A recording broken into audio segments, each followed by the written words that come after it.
I like over too. Good evening, everyone. Thank you for those attending and for those of you who will watch this on YouTube or also the county channel.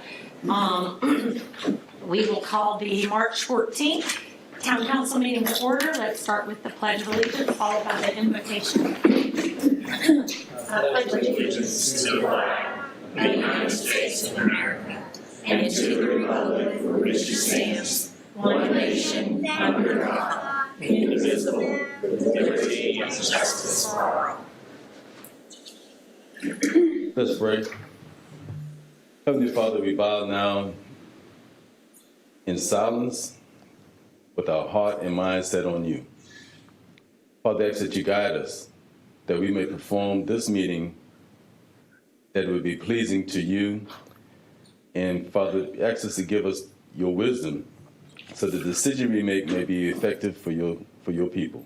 These and all other blessings we ask in these hearts that are present. In Jesus' name we pray. Amen. Amen. Thank you, Mr. Hamilton. Next, we have adoption of the agenda. Mr. Spees, any changes? Yes, Mayor, I would like to recommend that the consent agenda be moved up from item number 10 until item number 6 following adoption of the minutes. Okay, so it'll be 6, and then we'll move presentations and everything else down. So the town manager wants to put the consent agenda at the beginning, just after adoption of the minutes. Anything else? No, ma'am, that's it. Are there any questions on that? Any other changes? If not, is there a motion to approve the revised agenda? So moved. Is there a second? Second. Any discussion? All in favor, say by saying aye. Aye. Opposed? That's unanimous. Next, we have adoption of the minutes. We had our meeting on February 14th. I do have a change, but I'll ask if there are any other edits from council at this time. There was a typo, excuse me, I'm getting my voice back. There was a typo written in a motion last month, and it was item number, formal item 9, number 7, and it was just a mess up of the number. So the motion was for contract number 2021-31, but it should have been 2021-30. So if there is a motion to approve the minutes with that change. So moved. Is there a second? Second. Any discussion? All in favor, say by saying aye. Aye. Opposed? That's unanimous. We're going to go through the consent agenda. Are there any items you'd like pulled from the consent agenda? If none, is there a motion to accept the consent agenda? So moved. Second. Any discussion? All in favor, say by saying aye. Aye. Opposed? That's unanimous. Next, we have presentations, celebrations, and recognitions. And first, we have our school. We do this monthly. We have a character trait program run through the Beaufort County School System, which is outside of our ability to manage, but we do like celebrating our young people who are recognized. So we have today Hank Fisher. Will Hank and his family come up? And I think I heard Hank very loudly doing the Pledge of Allegiance. Come on, Hank. Hank is at Michael C. Riley. What grade are you in, Hank?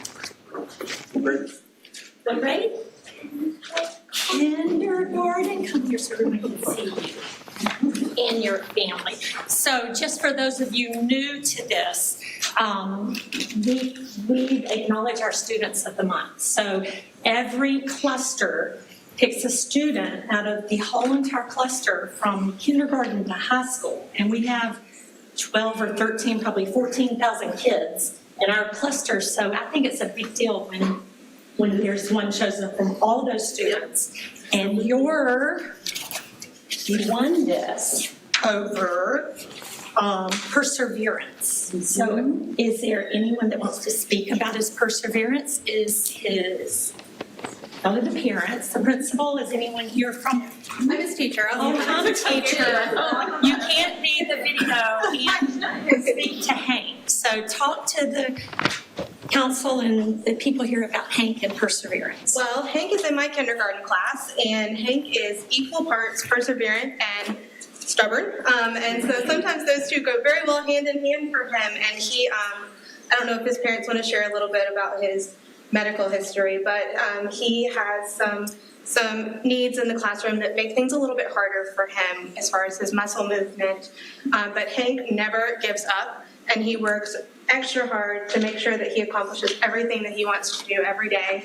He doesn't let anything hold him back, and so we're very proud of him. And he's definitely deserving of this. Absolutely. He has a rare form of epilepsy called SCN8A, and it's a genetic form of epilepsy. And we are very thankful for what he has become as a young man in kindergarten. And he has very severe seizures. And it causes a few issues with gross and fine motor skills, but he is always trying to do this. This is his twin sister, Ruby, his older sister, Lila, and he is always trying to keep up with her, and he never gives up. He wants to do everything that she does, and he just never gives up.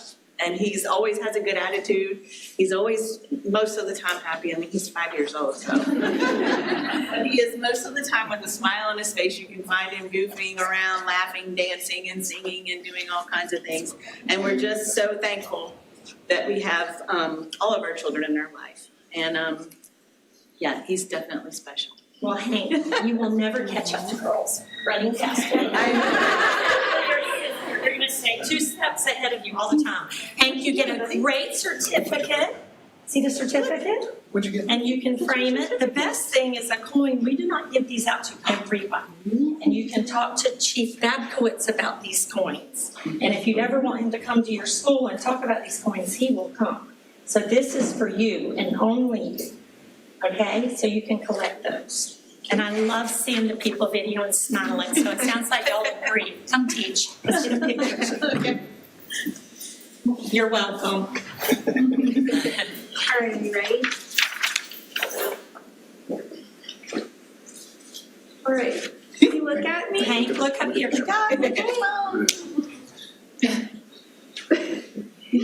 Okay, I got It's it. okay. Oh, boy. Thank you very much. Good job. Next, we have a presentation from our representative on the Regional Housing Trust Fund. Courtney, thank you for taking this on. And you're going to give us a quick update on this progress we're making. Yes, I'm not as interesting as Hank. So the Beaufort Jasper Regional Housing Trust has finally, after 3 months, simplified the name and dropped half of our acronym. So that's great. But it did take us 3 months to come up with Beaufort Jasper Housing Trust, which, to be completely frank, concerned me about the pace at which we were going to be able to get things done. So on the next slide, we pulled together kind of the highlights of the last few months. Brad and the Community Works team have met with all of the jurisdictions to understand every individual municipalities and the county's priorities. So from what they learned from time with Stephen and team, they are kind of focused on what Bluffton's needs are, and that was around the idea of the voucher programs and jurisdictional needs specific to Bluffton. The piece that is kind of accelerating fast because Community Works has done this elsewhere and has existing product is the developer piece. So really working with developers to understand who might be interested in developing affordable housing within the town, and then their products, their loan products, are related to, I know them, their loan products are related to, giving opportunities to developers to build affordable housing here. So there's a lot of talk around projects and pipelines and products, and my role, I feel like, on this board is about the people piece. I'm the only nonprofit representative on the board. So we did the boring things like adopting the bylaws and our priorities. Again, most of them are around how are we prioritizing the products and the pipeline. But what I'm really trying to make sure remains in every meeting is remembering the people that we are serving and what the true picture is of Beaufort and Jasper County. And that affordable housing isn't just about giving developer incentives so that we can build affordable housing. It's about creating housing opportunities that are available to the people who live here. And it's about thinking about the entire continuum of affordable housing. So when somebody comes to Bluffton Self-Help who is homeless, right now we have nowhere to tell them to go. So what's the emergency housing, the transitional housing, the affordable housing piece? A lot of talk around employer and employment housing right now, which I think we need to think about too. If my position at Bluffton Self-Help was connected to my housing and I got another opportunity to go somewhere else, would I lose my housing if I did? So I think we need to consider that when we're talking about, housing related to employment. And also we know, and I know the council knows, that 36% of the homes in Bluffton are suboptimal, which means they may lack a full kitchen. So think dorm fridge and a hot plate. There may not be plumbing.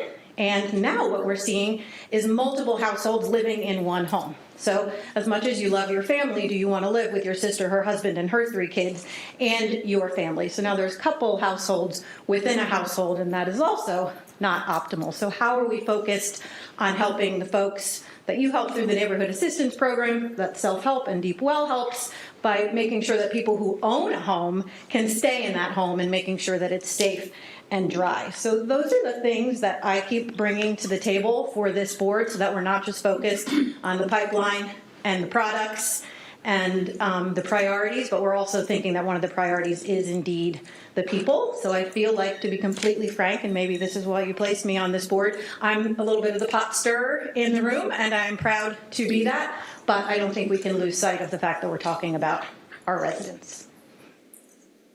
Any questions of Courtney? Any questions? Courtney, thank you. Yep, I'll keep stirring. Thank you very much, and we look forward to when you feel we need the update, because I think it'd be good to hear from you since you're representing us, and I appreciate it. And the bylaws are important, and I'm glad you were there. Okay, next we have public comment. Kim will put up the rules, or Stephen will. Council, I just want you to know before I read these, and they're smaller, and I am sorry, but they're larger print out in the front. We support and we encourage public comment. Public comment is a privilege, not a right. So governing bodies are not required to have public comment on the agenda, but under our town ordinance, it's allowed subject to very reasonable rules adopted by council. And I'm going to read just a few of these that are pertinent to the entire segment. So you speak 3 minutes, regardless of whether the person is speaking on their behalf or as an agent for others. Meeting attendees may not donate, transfer, yield, or give all or any portion of their speaking time to another person. All public comments are to be conducted from the podium and directed to this council as a whole and not to any member thereof. All speakers shall be mindful and respectful of those participating in or present at the meeting. They shall be expected to be civil in their language and shall refrain from comment or behavior that involves disorderly speech or action, name-calling, personal attacks, threats, obscene or indecent remarks, or disruptive actions. You shall confine your comments to the jurisdiction of this council, and this is not a period where you promote, advertise, awards, businesses, services, goods, or candidates for public office. Anyone that violates these rules will be ruled out of order, and this is pursuant to our section 2.49 of the town code. Our town clerk will name the name when you come up. Please give me your name and address. I know every council does it different. We need it for our minutes, and then you will, the clock will start. So, Ms. Gammon? Lynn Greeley? Ms. Greeley? Yes, actually, I have a limited power. Ma'am, could you come up to the podium? No, I have a limited But power you have to come up to attorney. the- you gotta come up to the podium. Okay, I have a limited power attorney. I'm going to give my 3 minutes to Skip Hoagland. Okay, Ms. Greeley, 1 minute, don't start the clock because we're not gonna do this. Ms. Greeley, the very first, let me just finish. The very first thing is you may not donate, transfer, yield, or give any time. You were present and we would we would love to hear your public comment, but you have to give it. If Mr. Hoagland gives it, he's up here one time and you're not going to be able to give your That's not the way public. it works. But that is. No, I'm sorry, it's not the way it works. It's gonna work A this POA, let me speak, you spoke. No, you Yeah, you I serve- hadn't hey, quite finished, yeah. but I'm going to finish, so you can Lisa, speak. you serve the public, we don't serve you, so Yes, sir. let me have my comment. A POA, well, go ahead, I'll speak after you. I would like to see the power of attorney, to see if it's legit. Okay, she has a power of attorney, she'll be glad to give you. Mr. Hoagland. Just so you know, so I can educate you, so I can educate both of you, a power of attorney trumps any local rule or code. Power of attorney is a solid law document. So I'm gonna read Ms. Greeley's comment, and then I'm gonna proceed to read my 3-minute Do comment. not start the clock. So Sir, no, sir, let me. Please start the clock back, because we, Sir, Okay, you are, sir, he is not starting the clock yet. We're going to have a conversation. We have reasonable rules of protocol. If you do not like our rules, you can go out in the hallway and call your attorney and file another lawsuit against us. No, You are that's going not to, the way it's but gonna work. I am sorry. Okay, go ahead, I'll finish, go ahead. Thank you, and then I will let you talk. Okay. I promise, Can I- let me finish. All right, go ahead. The rules, Ms. Greeley is here, and we would love for her to come up. Well, from what I've seen, Ms. Greeley, when she speaks, is very respectful, and she puts out the issues of the day. She is here. She cannot yield or transfer her time to you. If she does, then you're speaking for her, and you're not going to be able to speak your public comment. Those are our rules. Okay. So, Okay, ready? All right, so, One other point of order. but read yours first, sir. The power of attorney that has been presented by Ms. Greeley is not in accordance with the South Carolina Uniform Power of Attorney Act. It is not properly witnessed, notarized, neither does it have the language that is required under section 62-8-120. So we do not have to acknowledge this, but even if we did, Mr. Hoagland, you personally, whether it is donated by somebody else, whatever, you are limited to 3 minutes. Now, when you want your 3 minutes to start, we'll start it, but you will not get 6, you'll get 3. you're not gonna be allowed to violate her power of attorney.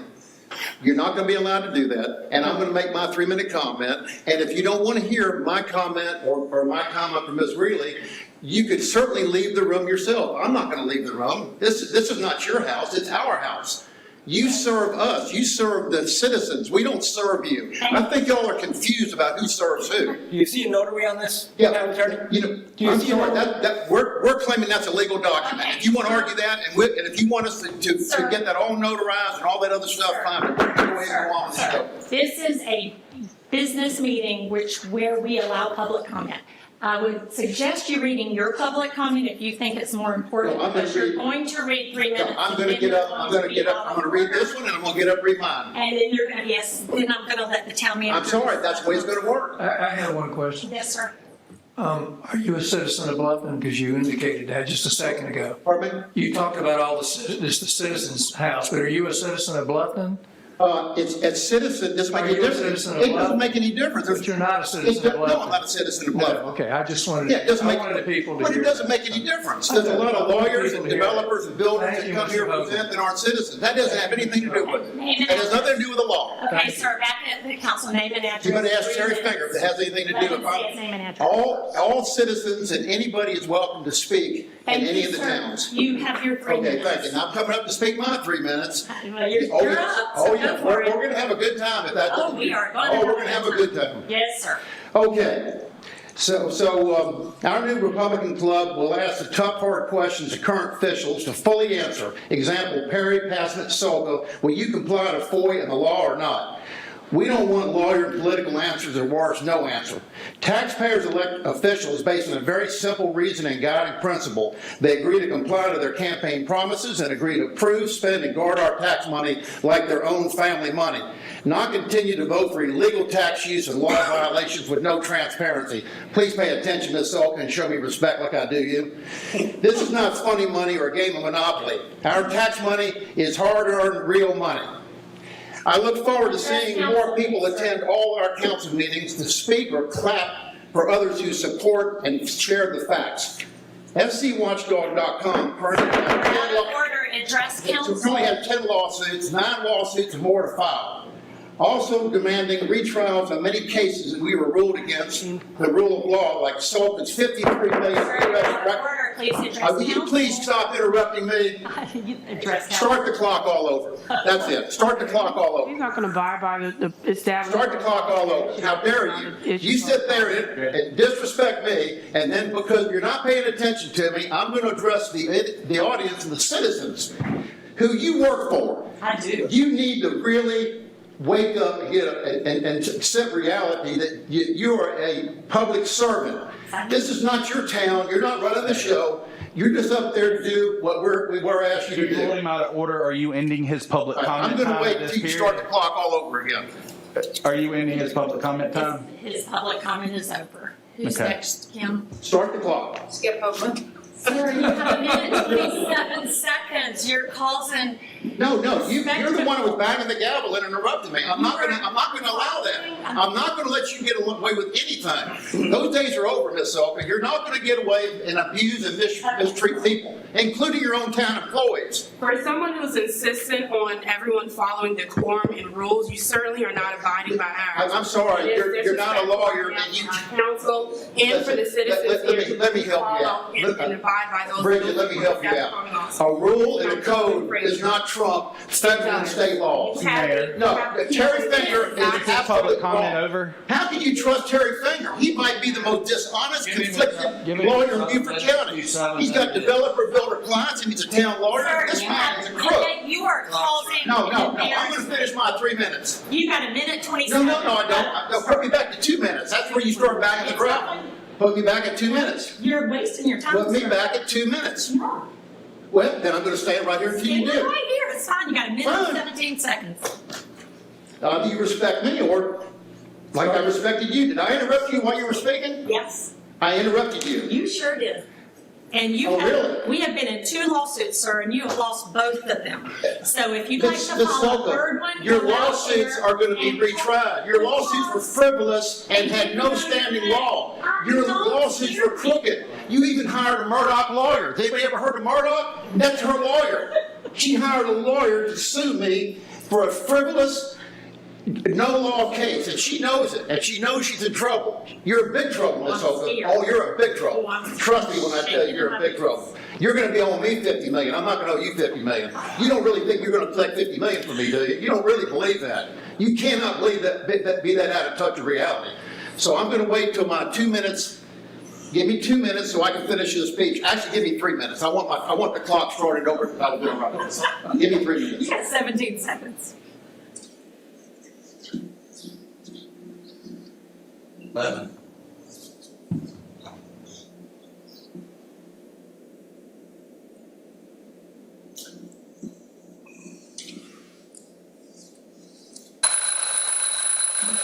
The public comment is over. Thank you for your comments. Anybody else, Tim?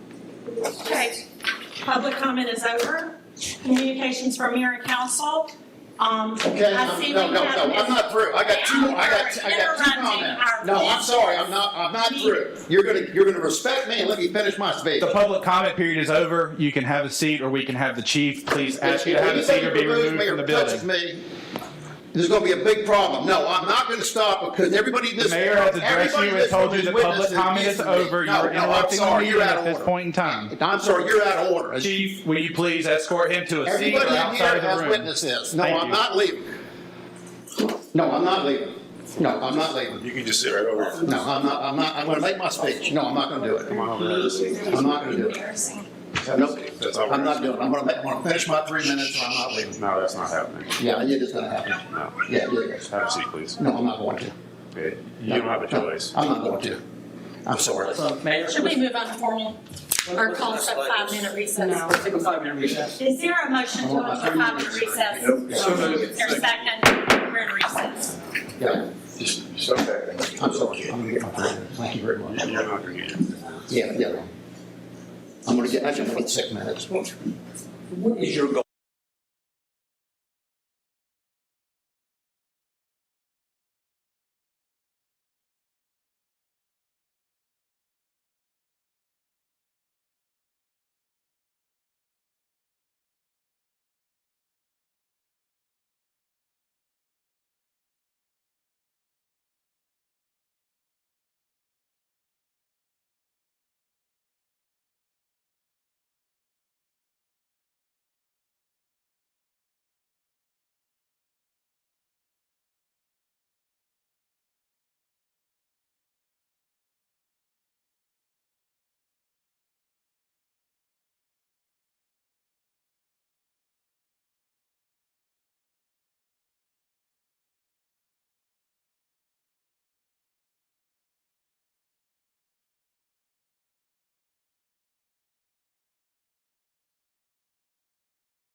town council meeting and somehow it got missed with the public comment. So Ashley, if you want to, this is not normal. I am sorry. This is not normal. I've never, I'm telling you, I'm at a loss for words. But please bring some light back into this chamber and say your name and address. Yes. So my name is Ashley Bodden, and my address is 388 Peter Drive.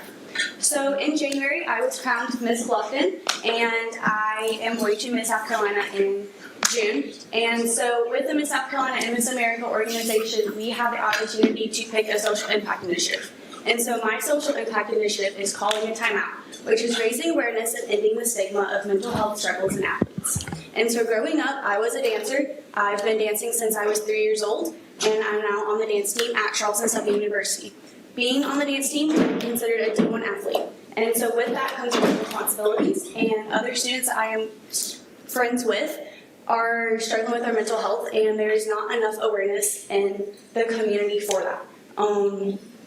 No one really talks about it.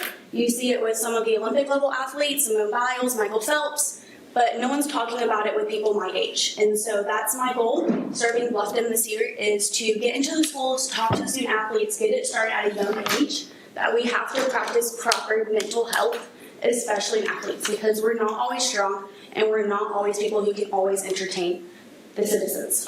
So with that, that's really what I want to do. I want to get in the schools, I want to talk to the kids, really get them to know themselves. And it's really just a struggle to have kids know that. And there's a thing with kids aren't supposed to talk about their mental health. And that's something that really needs to get done. So that's all. Thank you. Thank you.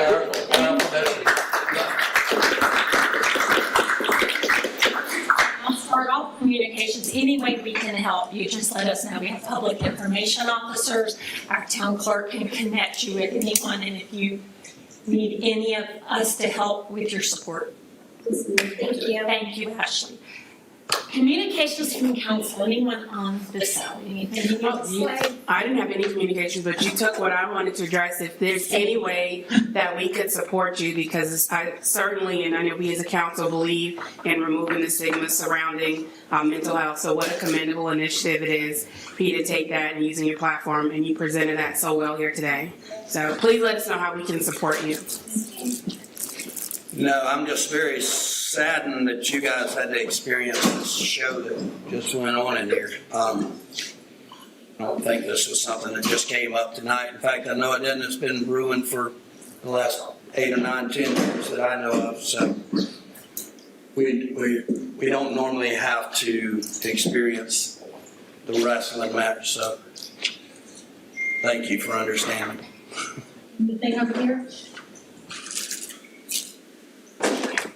Taking prayer that I gave earlier shows that everybody doesn't listen or honor prayer or even want to be civil enough to respect those that are around you.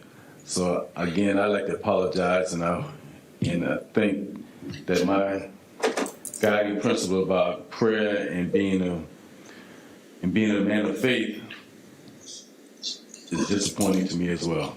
Thank you. Mr. Wood, anything? Yes, ma'am. I think we're all taken aback tonight, and yes, it's unfortunate that this is part of our civil society today. We work hard to let everybody have a free time, their 3 minutes to speak. We've always acknowledged that. We realize it's our job to hear it, but what we're hearing is not actually 3 minutes to make a comment. It's a 3-minute assault. And it's been going on for 7 to 8 years. I've been on council just over 7, and this is what we've had to listen to. But those who don't know what's going on need to understand it's not just the town of Bluffton that's under assault by Mr. Hoagland. It's also the town of Hilton Head and other communities, Myrtle Beach, Charleston, and so forth and so on. Even the legislators at the State House and the State Supreme Court all have been under assault by Mr. Hoagland. So the moment those of you sitting in the audience tonight that have never held a public office, the moment that you run for public office and step across that threshold, in Mr. Hoagland's eyes, you become a criminal and a crook. So again, if you didn't know this, I wanted to share this with everybody in the room, and I hope to share it again going forward into the future. A lot of people don't know what is transpiring is intentional. That's all I have. Again, we're sorry we overlooked the public comment. Ashley, we're very proud of you. I'm not going to repeat everything, but don't let this give you a bad taste in your mouth to get involved, because our town we got a new affordable housing right here. Don't let it change your mind. We're a wonderful town, and I think we open ourselves up to as much advice and criticism as we need, because we can all do it together. So please don't think twice if you want to be on the board or commission, or if you're running for council or whatever you want to do anywhere. It is a privilege to sit here. And I know myself. I know what I've done, and I look in the mirror every night and I sleep pretty darn well, because I think I do the best for this town as the rest of these. So thank you, Mr. Fender. Can I make one comment just for the You record? may, since you're up here now. Thank you. Prior to the meeting being called to order, I asked Mr. Hogan if I could speak with him for a moment. I went back into the little conference room behind the dais here with the intention of explaining to him that he was limited to 3 minutes, whether he had a power of attorney or whether someone was going to try to give him 3 minutes or what. He would be limited to 3 minutes. He cut me off and said the only rule that matters is the First Amendment, and he didn't care what we had done. And he was going to do whatever he wants. And we kind of saw that that's exactly what he did. But I did attempt to speak with him. Thank you, sir. To no avail. This actually is a business meeting, believe it or not. So we are going to get about the business of the town. And our first agenda item is the consideration of accommodation tax advisory committee funding recommendations. And we have Natalie that's going to come forward to go over the applications and what we can do to put this money back out in the community. So thank you, Natalie. Thank you. Good evening, Mayor and Town Council. We have the quarter ending December 31st ATAX applications presented for consideration. There were 3 applicants this quarter: Palmetto Bluff Conservancy, the Rotary Club of Hilton Head, of Bluffton, Old Town Bluffton Merchant Society, for a total of $64,000 being requested for ATAX funds. Currently, there is over $2.6 million available for funding, which is split between state and local accommodations taxes. The first applicant for consideration is the Palmetto Bluff Conservancy. They are requesting $35,000 to support the Duffy Boat Tour program that they are beginning. And I'm happy to answer any questions. I know this is the first time that I'm kind of doing a presentation this way. So if it's working okay, if you want me to keep going through and then we'll take votes. Let's leave it up here and see and do it line by line, and you're doing great. If are there questions, that I think the applicant is here. I see Jay must be representing the applicant. Do we have questions? Any other questions? Do you want more information on this first request? I'm good. See, let's make it easy. So we have the Palmetto Bluff Conservancy Duffy Boat for Tours. The amount requested was $35,000. The amount recommended was $35,000. Is there a motion to accept? So moved. Is there a second? Second. Any discussion? All in favor, state by saying aye. Aye. Opposed? That's unanimous. Next is Rotary Club of Bluffton. Yes, Rotary Club of Bluffton, yes. This is their initial request for Mayfest. They're requesting $15,000 to support advertising, security, and tourist transportation. Any questions of Natalie? Mayfest? So the Rotary Club of Bluffton, the amount requested was $15,000, amount recommended was $15,000. Is there? Oh, Sorry. let me. Yes. Sorry, I do have to recuse myself. Thank you for pointing that out. Okay, so Mr. Wood is recusing himself, and you need to sign a paper from Kim. Okay, so with that one recusal, there's 4 of us. Is there a motion to approve? So moved. Is there a second? I'll second. Okay, any discussion? All in favor, state by saying aye. Aye. Opposed? Thank you, Mr. Wood. Next is Old Town Bluffton Merchants Society. This is their annual request. They're requesting $14,000 to support their project for advertising Bluffton as a destination. Any questions? There's a requested amount of $14,000 for Old Town Bluffton Merchant Society, and amount recommended is $14,000. Is there a motion to accept? So moved. Is there a second? Second. Any discussion? All in favor, say by saying aye. Aye. Opposed? That's unanimous. One thing, Natalie, is there a plan to get all of our nonprofits back to talk about applying and really promoting the ATAX? Yes, so we're actually going to do another workshop as planned for the summer, and hopefully we'll be able to get those, whoever wants to come in and ask questions and kind of see what all is entailed with the application. So we're hoping to get a good turnout for that. And we do post everything in the newspapers, and we try and post on social media, but we'll look at ramping that up as well. That sounds good. Okay. Well, it's good to see a new request come in. Yes, So and I'd like to thank Christy was here, our chair. So I see her back there. She hasn't run out yet. Tough girl. Mayor, have you noticed that we really haven't had any kind of ruckus around here until Jay came? I know, Jay. I think we need to invite Jay more often here.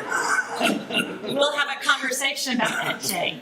For those of you who don't know Jay Whaley, he is your title. I'm the director of the Palmetto Bluff Conservancy. I've actually worked on Palmetto Bluff for 32 years, so I'll say that from He's a good. weekend days right on through. Remember when you got there? He is a great historian of an amazing piece of property, so it'd be good to keep him busy. Appreciate y'all too. Thank you. Next, number 2, under formal items, consideration of an ordinance amending the Town of Bluffton 2023 budget to provide for expenditures of certain funds and to allocate source of revenue for said funds. This is second reading. There weren't any changes from the first reading. Do y'all have questions or any other concerns over this? And we included the 20-hour dollar per hour minimum. So the inclusion of raising that Mr. Hamilton brought up is included in the second reading. Right. Any questions or changes? Any questions of Chris? If not, is there a motion to approve second and final reading of an ordinance amending the Town of Bluffton fiscal year 2023 budget to provide for expenditures of certain funds and to allocate sources of revenue for the said funds? So moved. Is there a second? Second. Any discussion? All in favor, state by saying aye. Aye. Opposed? That's unanimous. Next on the agenda, number 3, under formal items, consideration of approval of an amendment to the master plan for Village at Verdier within the Village at Verdier Planned Unit Development to remove a previously approved residential access point and a previously approved road on approximately 124.2 acres located east of South Carolina Highway 170 at Seagrass Station Road. Kevin. Good evening. Good evening. Mayor and Town Council. Thank you very much. So as you just stated, this application is before you for the Village of Verdier, also known as Seagrass Station. From an aerial standpoint, you can see I've highlighted the property in yellow. Surrounding it is properties that's owned by Beaufort County.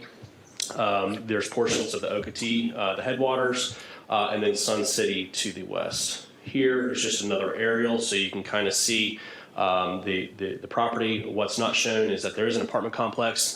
That this is an older aerial, so just note that the area right here that I'm highlighting is where the Crown at 170 apartment complex is located. I wanted to highlight a couple of items here. First off, the property that's in essence to the south is owned by Beaufort County. That's formerly the Kent Estates, which was a property that was extinguished. The development rights were then put in the density bank, and that property is currently zoned preserve. Behind it, you have property also owned by Beaufort County, and that's the Okatee Regional Park, and that is part of the Buckwalter PUD. Bayard Park, even further off, Sun City down here, and then just some of the adjacent properties have a mixed-use designation that are in the county. Again, from the aerial, you can see that we have the county properties surrounding this. This is a copy of the existing master plan. I'm going to just kind of run through these quickly here. The applicant is proposing to make some modifications to this plan.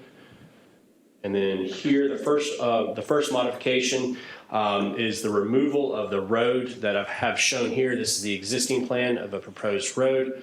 They're proposing to just bring that line a little bit higher for the color.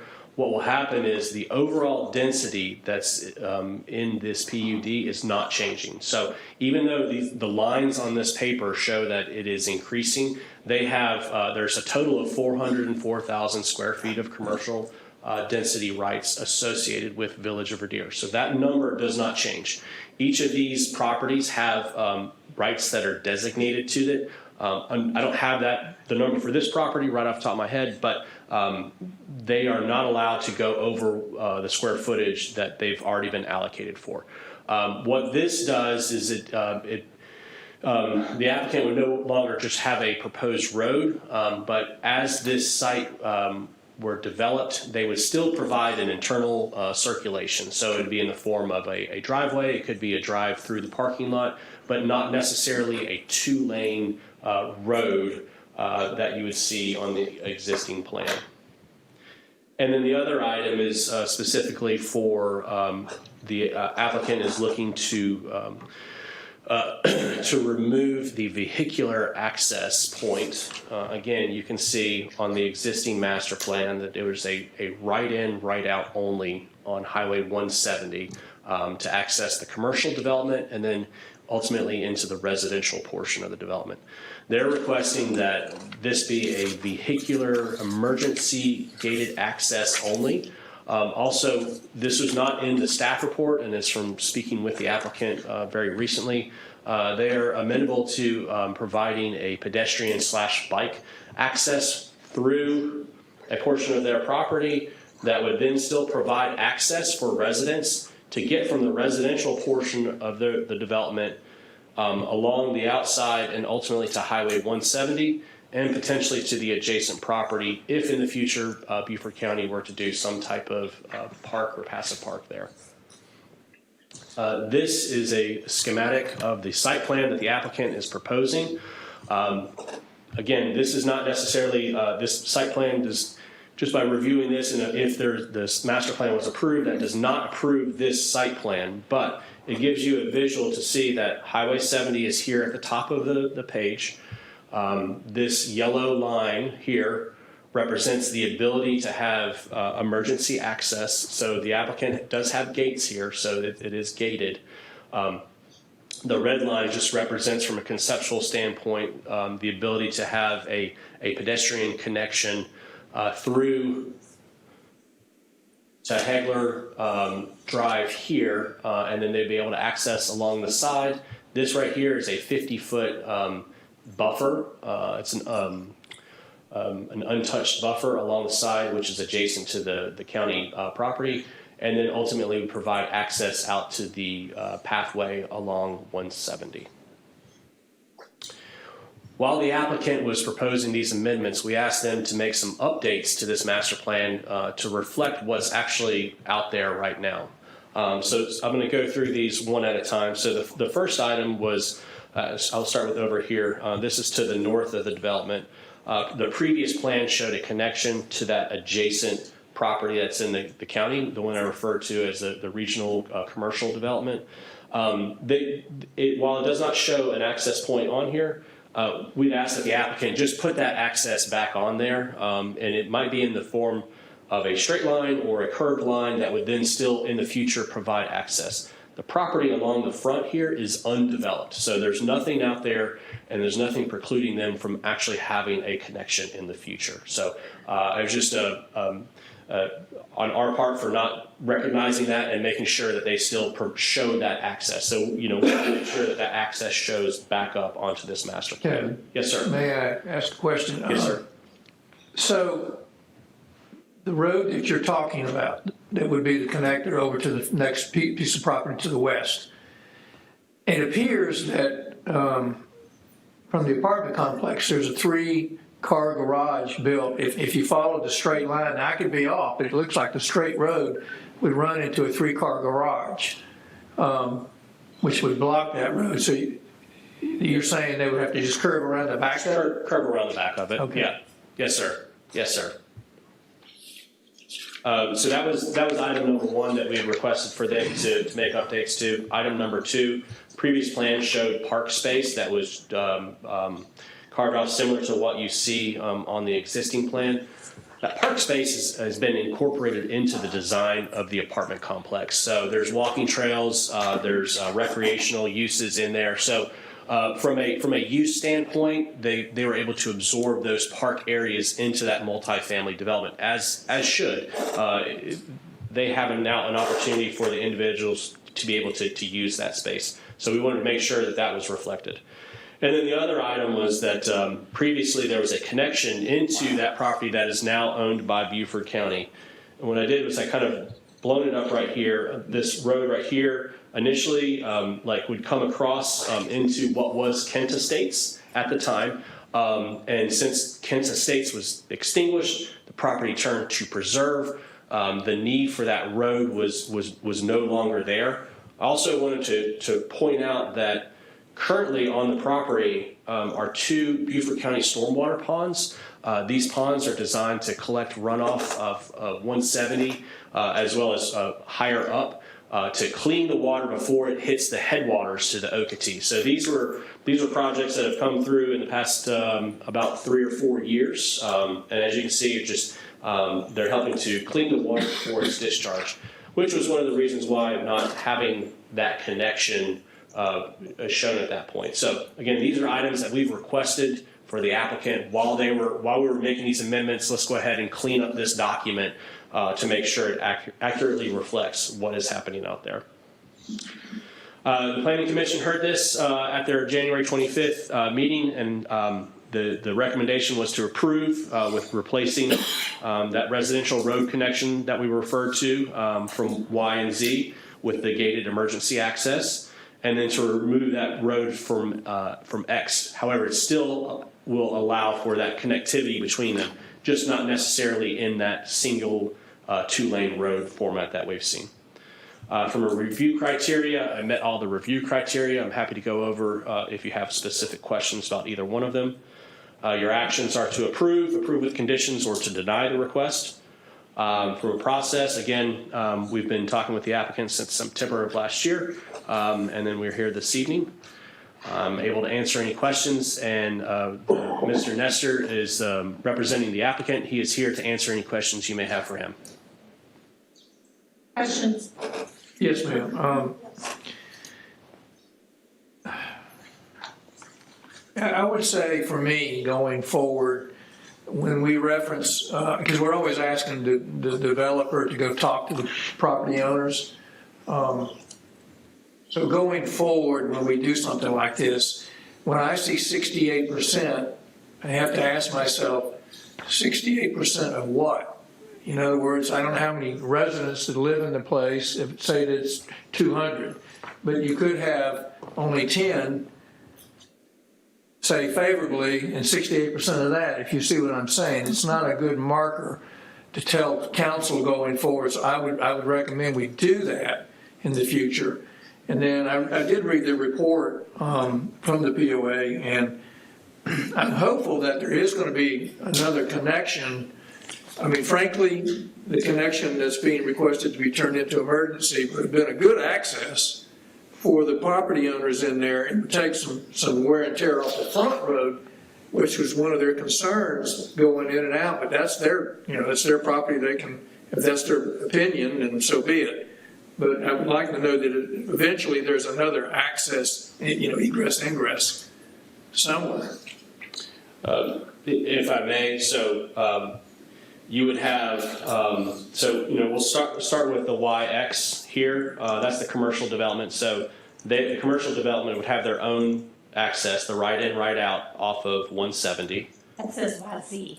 I'm sorry, YZ. Okay, because I want to know the one's X. Sorry, I apologize, YZ. Say that again now, Kevin? You Yes, just sir. said they will have it. I thought they wanted to do away with that.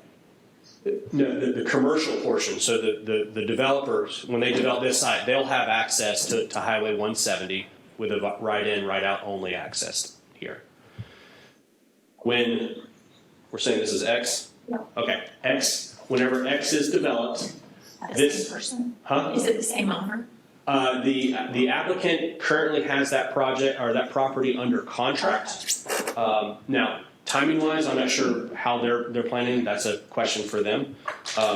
But as this property X develops, this connection would then come online. So this connection here, that's now your second access point for the entire development. Again, that's going to be a right-in, right-out only access point off of Highway 170, and then you'll be able to provide access to the commercial development X as well as the residential units in the rear. You said X and Y and Z are owned by the same Y and Z are owned by the applicant. X is under contract. By who? By a different By the applicant. By the same applicant? Yeah. Did you have a question? You want me to keep on? You want to? I got more. Did you ask a question? I'm sorry. Go ahead. Got more. Well, one, the walkway that you referred to that they're wanting to basically, the way it looks, put right on the buffer, on the 50-foot buffer. Yes, sir. The pedestrian passage. Yes, sir. What is our definition of a pedestrian passage? As of right now, that's just a conceptual dotted line. My recommendation, if we were to move forward, is we could easily make that either a 6 or 8 foot wide path of a hard surface, an asphalt and or concrete. Is there any reason, Kevin, where the existing road couldn't be moved to where they want to put the path and make the interconnection? That is a possibility, and that is something that I would let the applicant speak upon.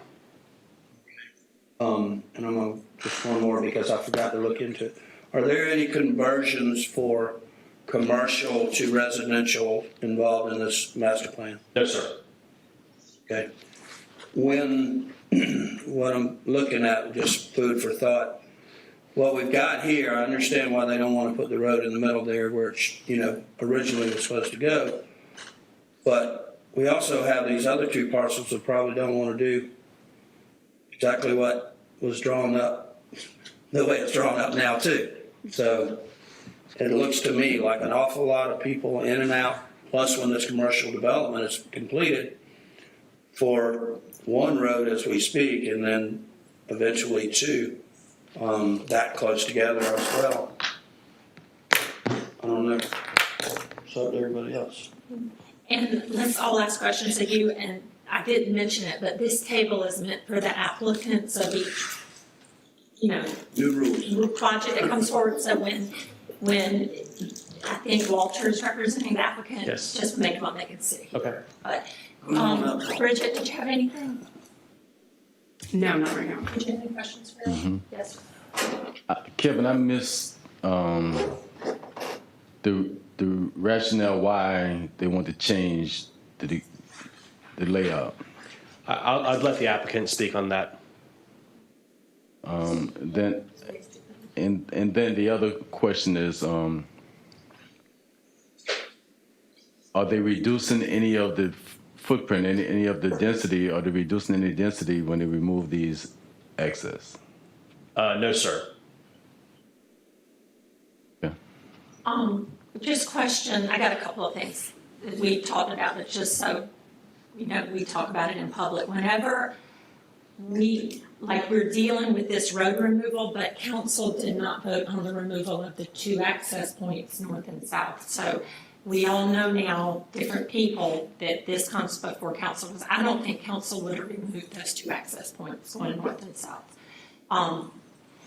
On this, I don't know why we're taking a road from a property that's an applicant is trying to change and he hasn't even closed on it yet. So I don't understand that connector road from the main entrance going to X, because that road is intended, I can see, to have a buffer, some kind of buffer. There's a roadway, there's a buffer on either side, and then you have the commercial. So I personally think it sets a precedent, like Larry said, that when whoever owns W is going to say, well, you did it for X, I want the same thing. There is no red light at that road. I'm not sure I'm asking a question, but there's no red light, and the first accident that happens, it's Sun City and Seagrass, everyone back there can't get out. No one. So I think we designed this master plan for 3 access points, which gave the developer to get the density that he has. And if we would only had 1 access point or 2, would we even have given that amount of density? So they're kind of changing something at the wrong time, is my thought. Yes, I understand. And then I'm just, after the applicant answers, I'm curious what your suggestions were representing the town on how this could work. Sure. Did you offer any suggestions to the applicant where we can keep our roads, but? Yes, ma'am. Okay, I think council would like to hear that. Sure. Unless they tell me no. Okay. So, All right. do you want to get the applicant Yes. to answer first? Sure. Walter? Yep. Here you are. I know you'll be before us again, so whenever it's your turn, just come on, it's just easier, because you can put your paperwork there. Yes, ma'am. Thank you. And for the record, my name is Walter Nestor, and I'm an attorney with Burr and Foreman, and we represent the applicant. It's listed as Dan Kiefer with Whitmer Jones Kiefer, who's here with me tonight. Dylan Turner with Kimley Horn is here as well. And Mr. Kevin Biebel, who's a representative of Charlie and Brown, which is the owner of parcels X and Y. Y and Z? Y and Z, I'm sorry, the owner of parcels Y and Z. Oh, y'all wrote it a little bit. Thank you. So there was a question before Fred's question, and you said let the applicant answer. Do y'all remember, was it your I think question? it was Fred's. There were 2 questions. Yes, ma'am. I think if permissible, and first I'd like to say thank you for what you all do, and I'm sorry that you have to deal with what you have to deal with. It was an awful lot nicer watching young Mr. Fisher than it was watching the antagonist. So I'm sorry that you have to deal with that. We very much appreciate your service and what you do for this community. One of the things that I'd like for the council to consider here is that you're not eliminating the opportunity for a road, you're eliminating the requirement for a road. When we went initially a year ago and spoke with staff about this project, Mr. Eichhardt appropriately said, well, you got to look at the master plan and remember that there's an interconnectivity piece here, and the town council is very concerned about interconnectivity. And we recognize that. We recognize that there's a benefit and a purpose to interconnectivity. It's a life safety and health concern that the council wants for all of its communities. I think, as you saw in Mr. Eichhardt's presentation, this is a little bit of an island that's sitting out there, and in your staff report, you'll note that it was originally conceived in the early 2000s when Kent Estates was another PUD which was adjacent to it, and it was going to be a different kind of community than it has developed into 23 years later. But listening to what Mr. Eichhardt and staff said, we said, well, the first thing we have to do, if we have to build a road, we have to talk to the people who we have to connect the road to. And so we did. We went to that community, we spoke with their board of directors. The board of directors said appropriately, we're not going to make this decision, we're going to put it to our membership. And in answer to Mr. Wood, your question, there's a letter in the packet, it's in the staff report, there's a letter that was submitted that came from the single-family residential property owners assigned by the president, and it said that they undertook a survey of the members, and 68% of the membership, so it wasn't 68% of the people who responded, it was 68% of the people of the membership said, we don't want a road. Now, full disclosure, we had offered the life safety alternative that we would construct a drive and put an emergency gate. So today they have one access. They have one access point. We're providing them an opportunity to have that second access point, that second emergency access point, so when fire vehicles, police vehicles, ambulances, and other emergency services come to the gate, they press their button and the gate opens up. Where's that at, Walter? I'm trying to. Yes, sir. That would be. I don't see defer to you. That site plan. Then. Yeah.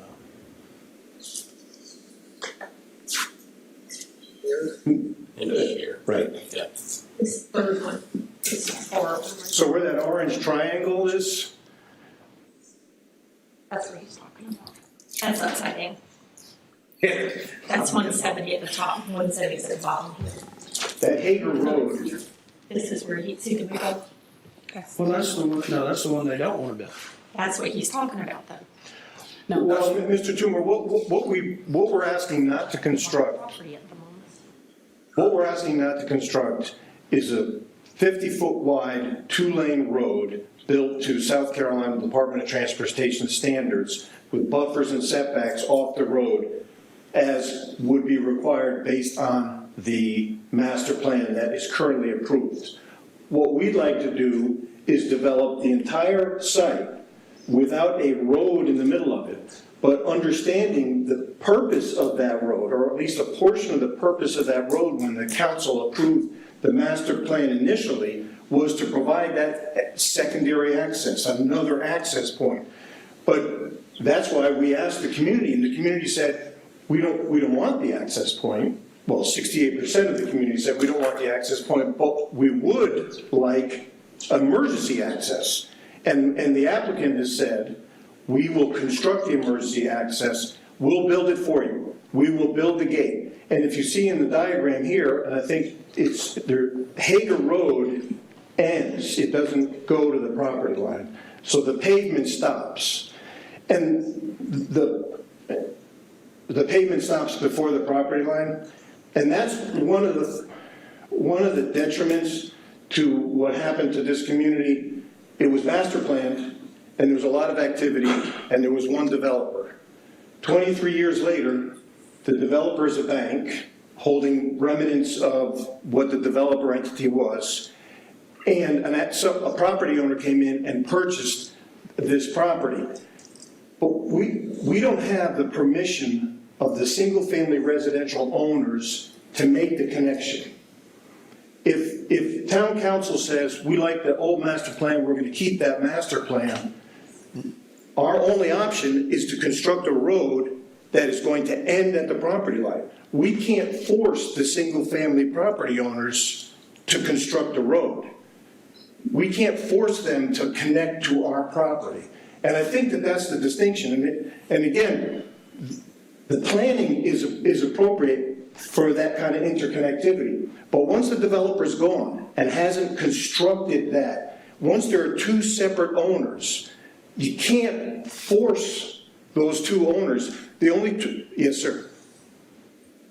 The other owners don't necessarily want to pay for it. Is that what you're saying? Well, Mr. Hamilton, based on the survey question to the members was, do you want a through road? Mm-hmm. Or do you want the applicant to build an emergency gate?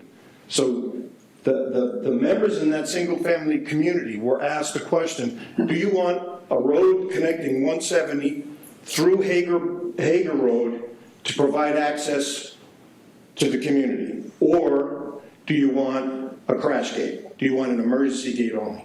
Who owns the roads? Doesn't the bank still own the road? No, ma'am, it's actually the property ownership. The master roads? No, the homeowners actually own the roads. Okay. Yes. How far is the gap that would take to, that wasn't finished, or to the connection? I mean, from the applicant's property to the end of the existing road? I've been out to the site, the property line is not shown. You can generally tell by looking down the fences on the other, it's probably 15 to 20 feet. Well, I was there too, and the electrical boxes kind of mark it, and I sent y'all pictures. Yeah. And it's about, I would say it's not 15 or 20. It's not 3, but I would say it's somewhere between 6 and 10. So that's the discrepancy as far as finishing the road or tying into the road? Mm-hmm. Well, we don't have any permission to tie in the road, Mr. Toomer. We would have to get an easement from the Property Owners Association in order for us to actually make the connection. So if town council says we're not going to remove that road, you have to build the 50-foot wide 2-lane road, then it would end at our property line. we couldn't go onto their property without an easement. But you have the same exact problem when you come before us, when you have to build that other road and say the same thing, Walter, because your line shows it, but I went out there, it's the same stub by the pool. So now the property owner's gonna be, yes, we want to know, I mean, I don't know how the questions were framed. We know better, so we do better, like Washington Square had to build the road all the way to the line. So somewhere we've messed up, not watching over developers, and they should have probably built the roads long ago. But this is where we are. This is why we are where we are. But if it was required in the original master plan for the road to be there, how can it be that difficult to make the existing property owners, POA or whatever, go by the original approved development plan? You know what, I mean, if we said we had to do it, then it's still on the books, as it's still got to be done. Right. I don't see what I turn to Mr. Finger, but the master plan authorizes construction, and it requires the construction. It doesn't allow one landowner to enter onto the property of another, nor, I think, I don't know how the council can go to the Single Family Property Owners Association and say, now that this road has been connected, you have to make the connection. I don't know how technically that happens. And they are going to have, there's still an existing right in and right out. And Mayor, to your point, that could be a condition. That could be a condition. We're going to remove one. We have 2 points that are I don't know what the distance is. I think it's approximately 1,000 feet. Mr. Turner could probably see, there's a right in and there's another right in. And I think maybe, could you go back to that, the existing? Walter, could you answer Fred's question too? I know you kind of made your and you had a question, but I don't know if they remember what the question was. So you came up to answer their question. My question was, the neighbors do not want to build the road, is what I would think. They don't want to pay for it, but because you are developing at this point, I think you should be the good neighbor and say, we'll build the road. Well, Mr. Hamilton, we are actually being a good neighbor and offering to build what that community wants. That community does not want the full access to South Carolina Highway 170. And I think if you look at and I'm going to borrow Mr. Eichert's computer if I can figure it out. There's a cursor here. So this is a right in, right out. And so the Bluffton Parkway, NHC to the south, that traffic comes down here. And if you live in the apartments, you're going to come in, you're going to go this way, or you're going to go this way. This access point is not going to be your point. These folks and these folks are all going to have that traffic. Well, no, because they got the main road. They're going to go down and go the main road. You know they are. They're not going to go wind around to get to Crown Apartments. They're going to go to the main road. They might, yes, ma'am. They might, exactly. But to leave, if they're going south, they have to come out the main access because there's a median that runs all along Highway 170. So this median, there's a median that exists there that will not allow traffic to come out and go this way. Sorry. So Ken, I don't understand that. Why are we messing with a piece of property no one really owns that the applicant doesn't own? Why are we messing with that? They joined in the application? Yeah. I'm sorry, Mayor, the owner of Parcel X joined in the application? The original owner of it, the bank? No, ma'am. It's the entity that owns that Parcel X is an entity named Bright Holdings. So it's not that organization purchased it from the bank. And they became aware because of discussions of this application. They said this 50-foot wide road on our property doesn't work. It's somewhat redundant also. Yeah. But I would ask, Mayor, to your question. I mean, right now, we're looking at a master plan with two 50-foot wide roads that make this interconnection. And we think that having two is more than is required. We're asking that you remove the one. I can't speak to whether or not you're going to be able to, the town council is going to be able to force the Single-Family Property Owners Association to build that road. To Mr. Hamilton's point, we would be willing to build that through for emergency access. And I recognize that the law says when you buy in a community, you're buying in a community, and it's what the land records show and what the master plan shows are you have legal knowledge of those things. But if I had a young family and I was living in this single-family residential community, and the developer came and said, "You've got to connect to this. You've got to connect to us," and changed the way your community operates, I'd be upset. I would be upset. I wouldn't want suddenly to have where I have right now the people who go to the single-family community, they are people who live there and people who are visiting there. So anybody who's going to that, the majority of people who are going there with a purpose. Connecting this and forcing the connection to this road results in a pass-through. Did you answer the questions? Because I think we get all that. Yes, And I know you're doing a great job, and I don't mean to cut you off, but did he answer y'all's questions? Because we have other questions, Kevin. I have a question for that. Or Walter? Okay. Let's see if we have questions. And Yes, then ma'am. maybe you can Thank you. answer it. Did you? Yes. Now, just to understand what he's saying and to give some clarification if anyone was trying to make that connection, I would be more interested in being respectful to, it seems, what the POA is requesting, because it seems what you're telling us, they're not against having an emergency access road, but they are against having a road that gives full through access to the public, to their community. And if the majority of the stakeholders there, and not just 68% of 10, but 68% of the entire membership has voiced that, that is something that seems to be considered, because that's the conversation here, correct? The access or the construction of a road that's emergency, or the construction of a road that opens their community now as a throughway for anyone coming on 170 and turning into the community. Is that? Yes, ma'am, that's correct. That's what, Walter, is there, or Kevin, is there a copy of the letter that was actually sent to the residents? So I can just read the wording of what the question was. I didn't see What it. page is it? Page 139. 139 is 139. it's from the Property Owners Association. I just wanted to see the wording of it. So Yes, sir. Bottom of the first paragraph. I have not. On 140.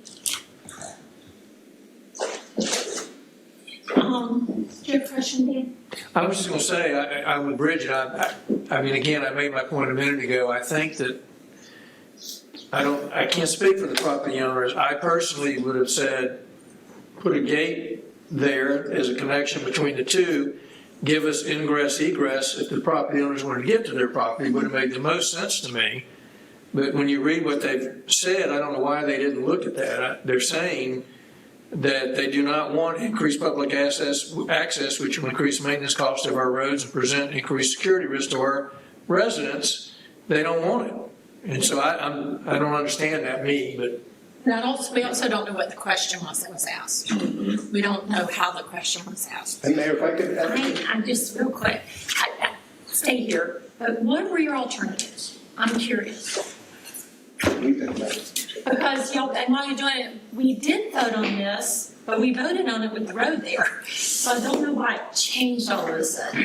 When we voted on the master plan, the road was part of the plan. Because I remember when they came before us. Yes, and just as a reminder, in 2017, Mr. Nestor was here in front of you where we actually made changes to include the now encompass healthcare. So that was the last time we had an amendment to the plan.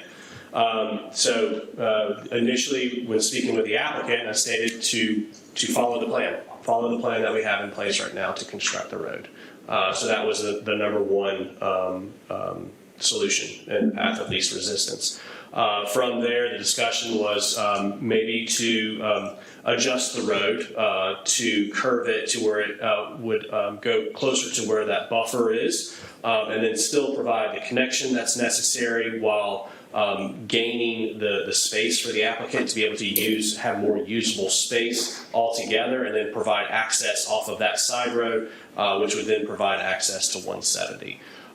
From there, that's when the applicant has decided that they wanted to move forward with the proposals. I think we're going to set a precedent for the rest of the story of Village of Verdier. Actually the existing master plan doesn't even show the dip on the purple side, the crown side. On their map, it shows that they own more than what our map says, so I'm confused over that. I just think getting rid of proposed roads going north and south as you come into Verdier, if we wouldn't have had those roads, 50 of those homes wouldn't have been approved. I just go back to what was approved based on what was promised. And I don't like it. We've made mistakes. I told you the one mistake I made was pushing and asking council when it was asked to put a gate at Shell Hall, and that messed up our interconnectivity all the way up Buckwalter, all the way up. Because now Pinecrest, it's just a mess, and there's no red light. There is no planned red light. And the first accident, even an emergency access can't open up for that. An emergency access is for hurricanes and floods and ambulances, not for an accident at an intersection. Ma'am, I think I understand that the emergency services can get through those kind of gates for any reason they want. But ma'am, I appreciate the overall concern. The concern about setting precedents in other communities as well as this. But I think that what we're looking at is either providing emergency access or providing a road that dead ends, that does not get constructed. And to address the concerns about the future, condition approval on don't come back to get that other right in, right out removed.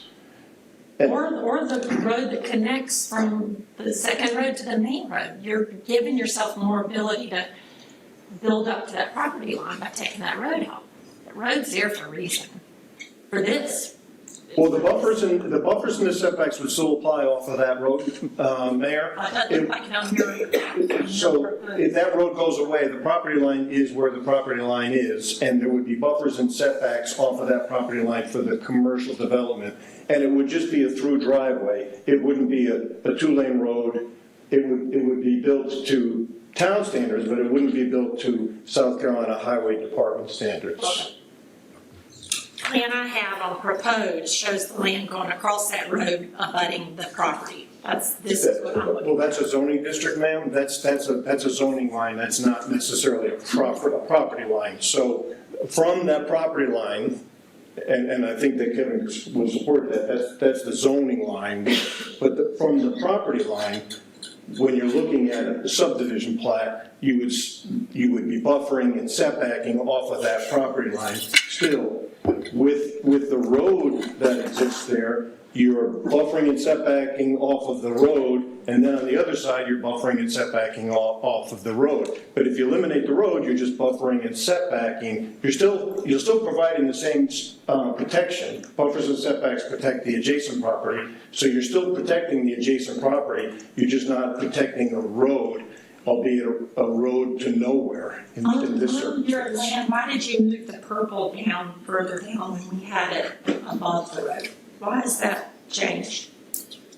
See the D? Yeah, yes, correct. As I stated before, this was. Oh, you were there. See where it was? Yes, and correct. Suddenly I'm more. Yeah, so that was the actual land that was purchased for Crown 170. Their property line went all the way. You can see there's a tiny little point right there. It went all the way to this point. So the applicant, as they were just moving forward, they just brought the purple designation all the way down to this point. So that was one of those items that I was referring to is. Make that right. Here is where what we can do is we'd have the applicant move that purple line back up. Again, this was a staff request. This was a staff request, so this is not on the applicant. So this was us requesting to kind of update that portion of it. But what we can do is we'd have them move that back and then still provide that connection point for the adjacent property. Question. Yes, sir. So, did you deal with the Property Owners Association at all personally, or? I had staff. So my principal planner, Dan Frazier, he was the one that he met with both the president of the POA as well as the management group, and then was able to go through and reiterate what was provided, or just to confirm what was provided by the applicant, that they did not want that full access point, and they are okay with the emergency access point. And that's written from them. Yes. On page 139, but I guess my question, I don't know what, to the mayor's point a while ago, I don't know how the question was asked of them or framed. And again, on the piece of property in question tonight, where the emergency gate location would be, I'm just, again, I don't know why the property owners wouldn't have asked for a gate only for egress into their property, that they could utilize in and out to their own device. And that would pull the traffic off the road one way and take it into the backside where everybody's not going through the main entrance. And I don't know, did they understand that? You know? They do, and as someone that lives in a community similar to that, then they kind of have to start taking the ownership of, they have to have the fobs, they have to have the key cards, they have to have all of those items. They run into the gates, they have to repair the gates. So that's an added expense that I'm assuming that they're not looking to have, and having that access. Question to Terry. If this plan was approved and voted on by council, whether the developer paved the road to the spike stripe or whatever Heather called it, some developers just don't do it just to get you. But can that be something we can enforce because it's been approved and recorded in the county? I would have to look at, and Walter may know, Now I want you to tell us what the representative. the original developer is no longer in existence. The bank has it. I assume that the bank took a declaration of the declarant rights and the developer rights. You may be able to force the bank to complete that 6 to 10 feet or whatever it is. What I'm hearing the applicant saying is that they would be willing, assuming a condition of your approval would be the POA has to give an easement to join those two roads from the property line on, whatever XY is. If the applicant was willing to handle the 6 to 10 feet or whatever it is of construction to join it, predicated and conditioned upon the POA giving them an easement to do that, that would solve the problem. But going back and forcing the original applicant who's gone or the successor to do it at this point probably is in the hands of the POA, and what we would end up doing is aggravating a whole bunch of residents. Do we have the ability to do it? I suspect we do, but it would take a lot more thinking and a little research for me to give you a firm answer on that. We don't do this anymore, do we? Our developments, Ma'am, we require them to go to the property line. Mayor, if I may answer Mr. Wood's question, if you're looking at the first paragraph of that letter, the author of the letter knew because this connection was through parcels Y and Z. So they knew which right in, right out they were talking about, as I understand it. And that's part of their letter. They knew it's that Hager Road, that's what they don't want. And it's Hager Road that stops short of the property line. And thank you a minute ago, you're right. I was incorrect, 68% of the membership. It did say that, so. Yes, sir. Thank you. What is the total RDUs allowed in this master plan? I believe it's 404 dwelling units. And there's how many there now? They are, I believe that there's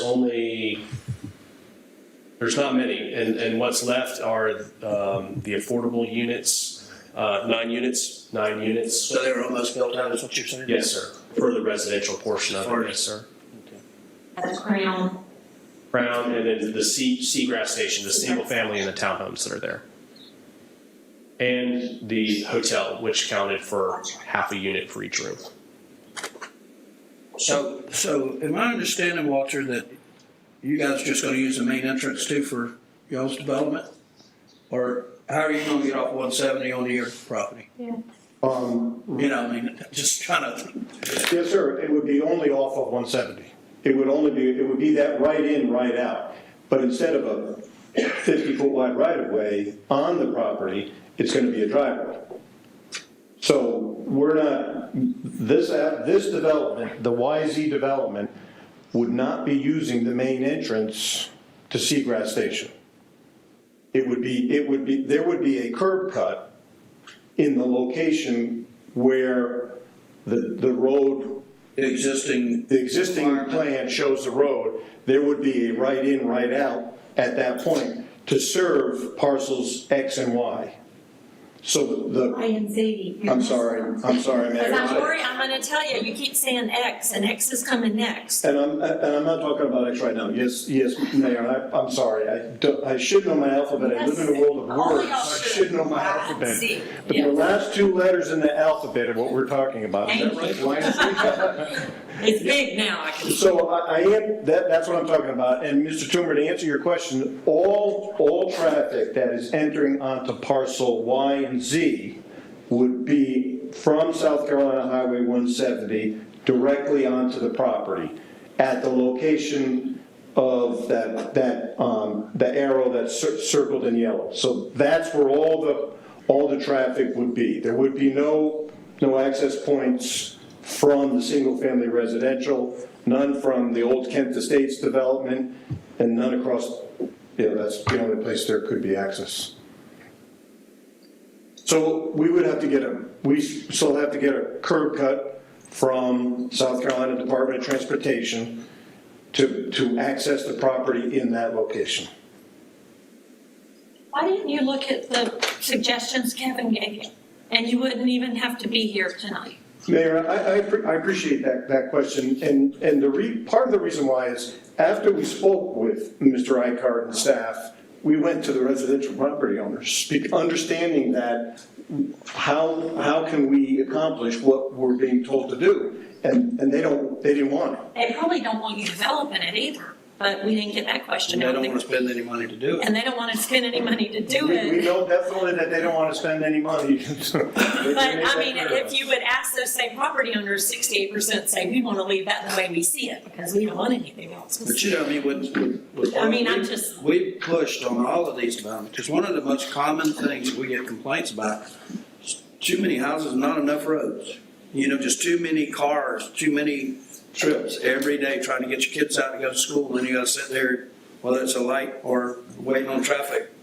And I deal with it every day. I take my grandkids to school, and I'm telling you, it is a mess. And the more access points you have to get in or get out, it's not going to fix the problem, but it's a whole lot better than having less. And then also in the context here too, we have to acknowledge that in asking in his line of direction and going about what's done here is we've been very adamant and vocal as a council to have communication as well as insight from the POA or the residents being affected by whatever the projects are. So listening to what a lot of people said in terms of what was the direct question before we got the response that we see here in our packets, I'd be interested to know that too. But seeing what we have to rely on here, they've been vocal in that. So I guess our question becomes, who's going to assume those responsibilities if we, forego that and say, well, we're going to continue to make this an access point? Does that responsibility fall then on the residents in terms of the maintenance of that road and the upkeep of it? I concur. That the biggest thing that we always preach is talk to the residents, talk to the neighbors. That's our number one thing. And I don't necessarily agree with their logic, but they put it in writing and they don't want it. Well, let me ask y'all this to think. We go through the next one and they close on the next lot, and this comes back before us, and the residents don't want it. What are you going to do? Good question. Well, I think that's just and whatever the decision is, I'm just saying like we have to have consistency with that in whatever direction the residents go. I think we as council too have to set the standard in terms of if it defies logic, what do we do in that intervention in terms of are we then going to assume the liabilities that come from say the strike developer who was supposed to do something that didn't. Sorry. Now it's up to us because it may become a problem. What do we do then? So personally, I think the square footage of the property, the access were put there for intentional reason with the density considered back then. It wasn't just put there for convenience. But it was also intended for it to join the property to the side of it. Right. Which Now with preservation. I mean, when this thing was, Kevin, help me here. I'm assuming when this master plan was created, it encompassed that other piece of property. The Ken Estates. No, we've changed this a bunch of times. No, what I mean was and proxy. some of the access points, where the house is sitting, some of the access points were all meant to tie into a larger plan, not just this plan. So that's what's changed.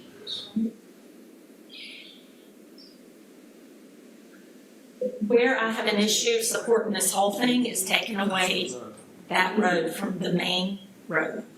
I just have an issue taking away roads because I know the precedent that's going to be set and not having a clear path going north. A clear path going south would have never, if it had come before us, we wouldn't have allowed that house to be built on that easement. True. And it did not come before us, and now we know it has to because this is coming before us.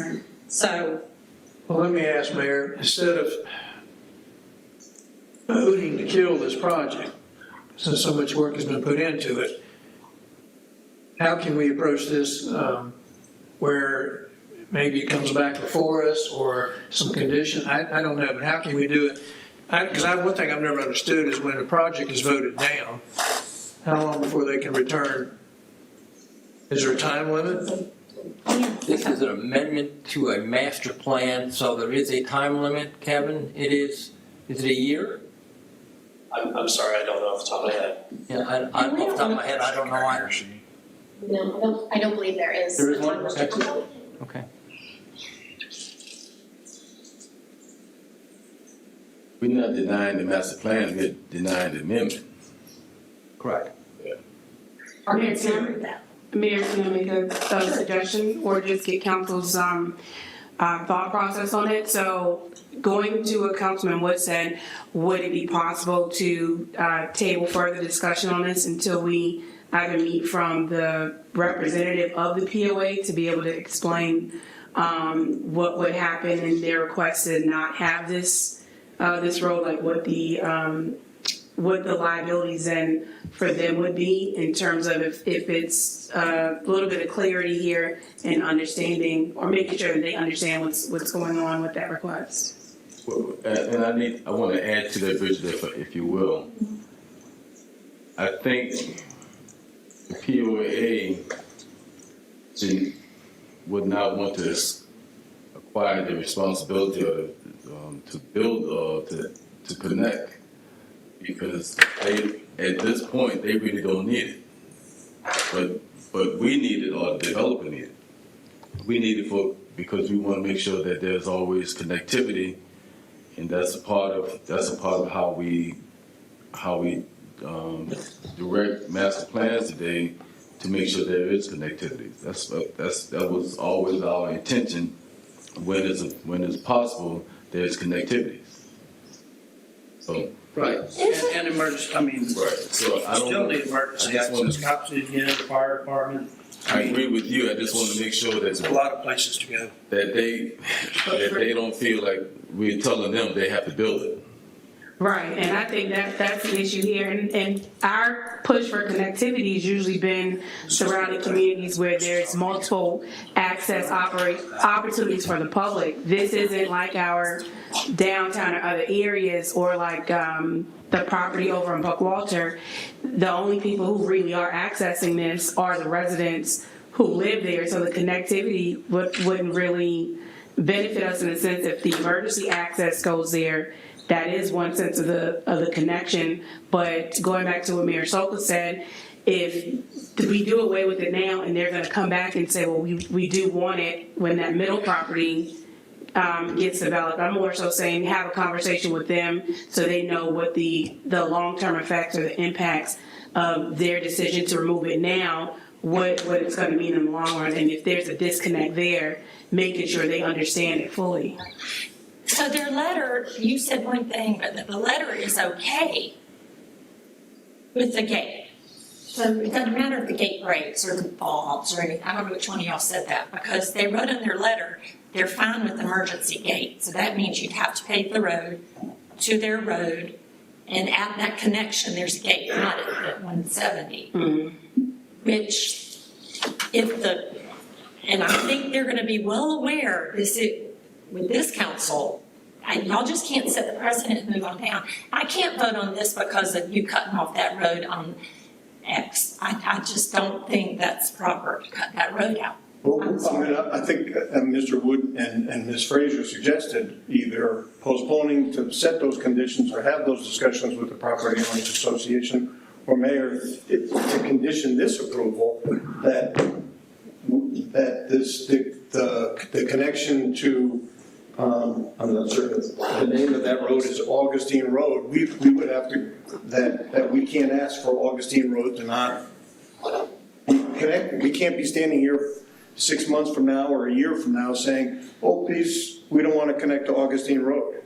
You can make that a condition that we can't come back to do it, or we can go back to the Property Owners Association and try to have a different conversation with them if we postpone this today. But just to let you know, if they're saying no to one, they're most likely going to say no to the other.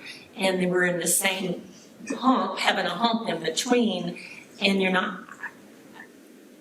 I just wish y'all put your round peg in your round hole, and it frustrates staff. I mean, it's here for a purpose.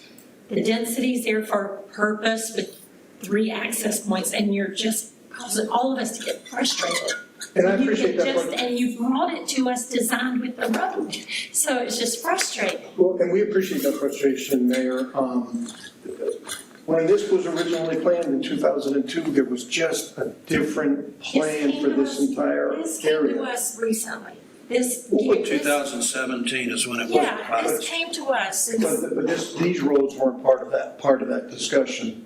That we were in 2019. It was for south. Yes, it was to add the health, We've always had the rehabilitation services.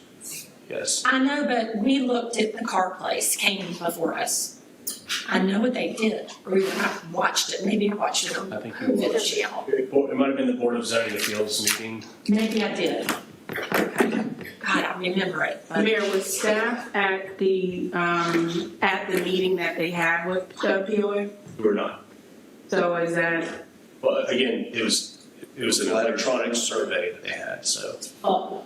That was yes. Do y'all, what are your thoughts? Because right now I can't vote for it. I'm sorry. I just can't cut out connector roads. And I love all of y'all that are on board with this, but they've been there since 2000 and whatever.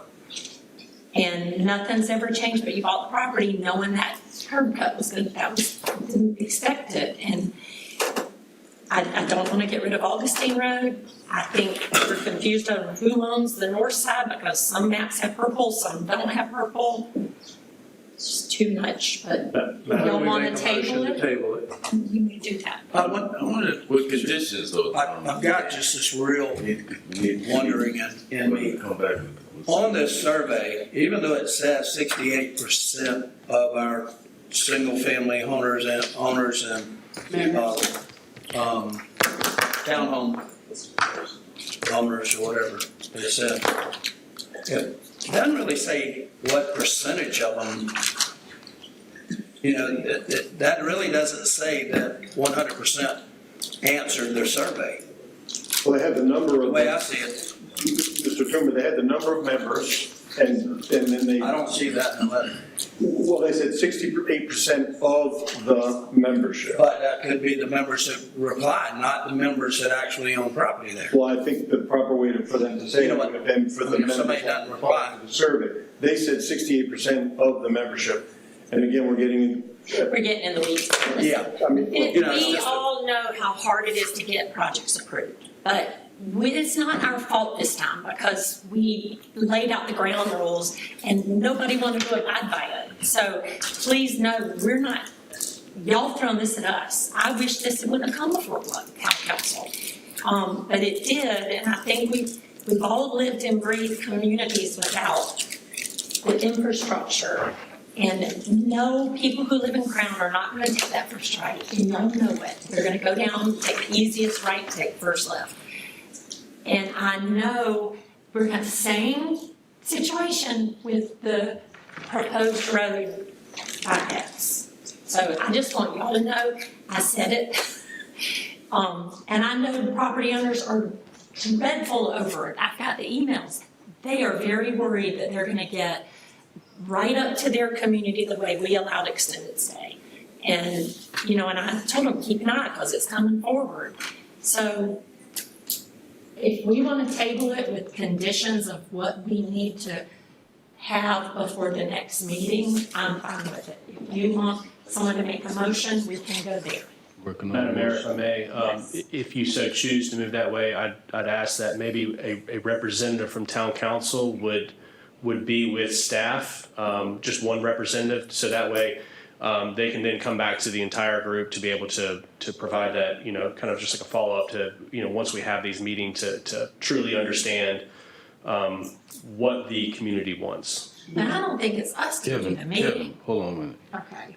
We've done this before, and we had staff to go to the meetings, and we respect staff assessment of that meeting, so I think it's a staff call. Okay. And I don't think it's us setting it up. No problem. That's another night. We'll take care of that. Okay. As we've done in the past. So what do we want? You want me to take a stab at it? Go take a stab at it.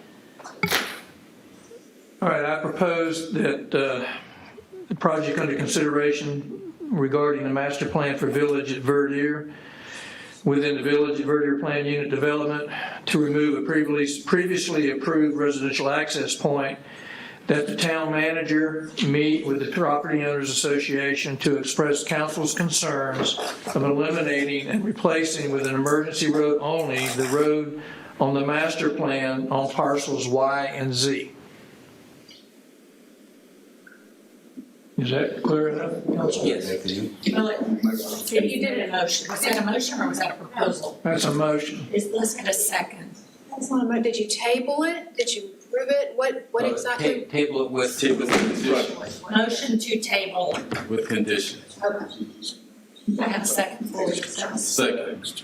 Okay, any discussion? It doesn't talk about Augustine Road and it doesn't talk about the access to the north in your motion, but I would amend that motion. I can't do that. Well, the town manager will be there, so do you want it in writing or? Yeah. Okay. So someone needs, I can't amend a motion. Can amend his own motion. I don't think he can amend. So how would you? Can you amend your own motion? No. This is to the point of just instruction. Okay, we're instructing the town manager. Okay. So there's a motion to table. If there's a motion to table, there's a second. Any other discussion? We didn't have the time to bring it back, but time is of the essence, I'm sure. We'll do that, right? All in favor, state by saying aye. Aye. Opposed? That's unanimous. Thank you very Stephen, much. is it clear as mud for you? We'll make it work. Okay. Thank you. Thank you, Mayor, all. Council. Next is the second reading, considerations, number 4, consideration of an ordinance ratifying non-exclusive easement over certain real property owned by the town of Bluffton with the parcel number listed in favor of Dominion Energy for New Riverside Park. It was a GC first. Is there any questions of him? If not, is there a motion to approve second and final reading? Time out. Dylan, nice to see you. He's from Prosperity, by the way. Another one. Another Prosperity. Sorry, I have to let a friend know every time someone's They're everywhere. Reading of an ordinance to execute and ratify all prior actions related to the easement agreement involving town property located at 30 Red Barn Drive based on documents and exhibits provided by Dominion Energy of South Carolina, Inc. So moved. Is there a second? Second. Any discussion? All in favor, state by saying aye. Aye. Opposed? Can we just stand in there? Good. And our final formal item. That was good. The approval to authorize a construction contract with Jordan Construction of Hilton Head Inc. for phase 2 and 3 of the Historic District Sewer Extension Project. And it is a fiscal impact of $1,411,411.75. Yes, ma'am. Yes, ma'am. This is being rebid, and we had one respondent, which was Jordan Construction, to go ahead and complete Historic District 2 and 3 phases of sewer extension and connection.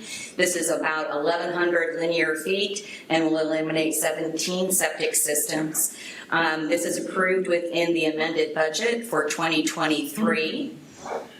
And so the request is that Town Council authorize the Town Manager to go ahead and execute this particular contract with Jordan Construction with a 20% contingency, again, realizing that we've been running into, in these older areas, unidentified utilities that sometimes need to be relocated, thus the higher contingency allowance request.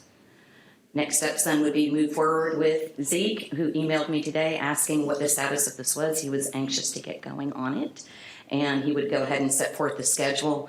We are proposing and really hoping that we can get this completed by the end, at least phase 2 of this fiscal year, as we have a 319 grant associated with it for the lateral line connections. Questions of Kim?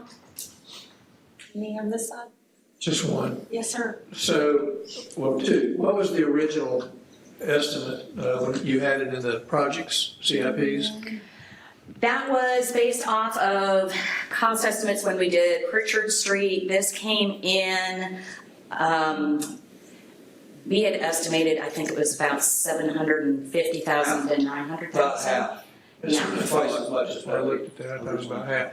So I guess we're in the market where when you can only get one bidder. The other thing is when y'all are dealing with something like this where you're dealing with only one bidder, which is kind of ties your hands. Do you carry any forward any kind of cost analysis from an engineering perspective? I noticed on this one, the 1,136 feet is $1,232 a foot. And I'm not saying that's an outlandish price. I wouldn't have a way of knowing that. But do you kind of? So there are a couple of factors. There are a couple of factors that tie into this high response, higher than engineer estimated response from our design engineers. Again, based back on the cost when we last completed a sewer project was Pritchard Street, and we've had a couple of years in between that. Even with trying to allocate additional costs for price increases, some of these costs have just gone on exponentially on materials. So there's that piece of it. The major driver of this is saving that huge 80+ inch live oak on Bridge Street with doing I think it's a 16-inch, I can't remember, I think it's 400-foot directional bore underneath it. That is the lion's share of it. We've tried to exhaust all options for design alternatives with Beaufort Jasper Water Sewer Authority, including asking for a private easement from an adjacent property owner so that we could run a smaller bore across private property instead of down Bridge Street, and they refused. We're just at a stalemate, and at least with the budget amendment, we have the funds available to go ahead and move this forward and complete these projects. Does that answer? But yes, sir. Yeah. We continuously keep updating our cost estimates because they are changing rapidly. Thank you. Any other questions? Let's vote. Is there a motion to authorize the town manager enter into an agreement with Georgia Construction of Hilton Head Inc. for Phase 2 and 3 of the Historic District Sewer Extension Project? The agreement includes a commitment from the town of Bluffton for $1,400,411.75 and a 20% contingency to be paid from the appropriate town funds. So Is moved. there a second? Second. Any discussion? Ooh, we got a lot of orange cones. I'm excited. There's a lot going on. All in favor, say by saying aye. Aye. Opposed? That's unanimous. We have moved in, need a motion to go into executive session for legal advice from a town attorney regarding dedication, naming, and town-owned property. That's FOIA A34, A70, A2. I think I said it wrong, but it's on the agenda. And contractual matters relating to a private public partnership to develop workforce and affordable housing at 1095 Neighborhood Road, and that's FOIA Act 3470A5. So moved. Is there a second? Any discussion? All in favor, say by saying aye. Aye. We leave. There might be action, we don't know. Thank y'all for staying here, and we will go back there to executive session. Natalie Ziegler. Are you